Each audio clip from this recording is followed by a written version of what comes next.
Suzuki's Hayabusa is the ultimate top speed bike. It's the bike that you'll see up and down drag strips everywhere, and it's synonymous with going fast. However, there's a big problem with going fast, and that is that you need to stop.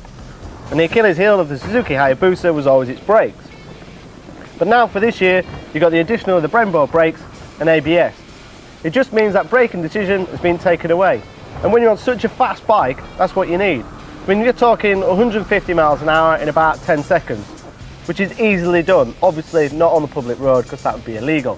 But now, thankfully, we've got ABS and Brembo brakes to give you that safety margin. So what we're going to do today is basically test the brakes, but also just have some fun.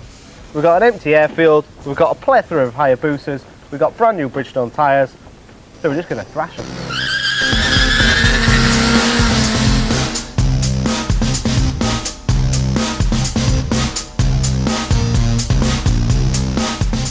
One thing about the Hayabusa is it's always kept its character, really. So even this one, it has much the same feel as the old one, just a bit more refined, really.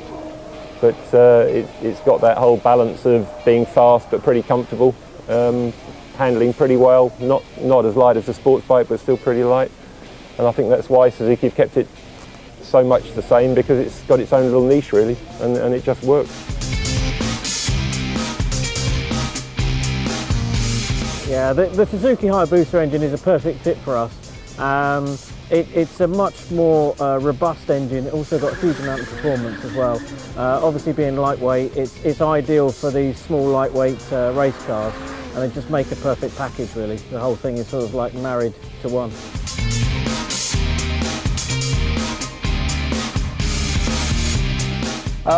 It's light and shade, it really is. The original was a really good bike for the time. This is now a really good bike for its time. So now we're into 2013, this is 2014 model that we're talking about. It's a really composed package. It's a bike that's very thoughtful. It also talks to you. I think if nobody's ridden a Hayabusa before, if you haven't ridden one, try one, because it will surprise you on a lot of fronts.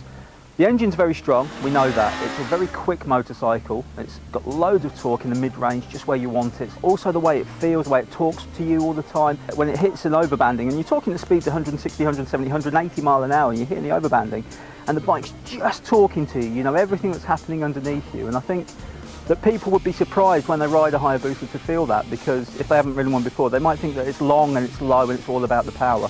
But this is much more of a motorcycle. And you might think, if you'd only seen the Hayabusa, and think it's all about the engine. This one with the new braking system, I like the new braking system very much. The brakes are instant, they're great feedback, very strong, just what you need on a bike like the Hayabusa. And this deserves to be as popular and as successful as the Hayabusa has been throughout its career.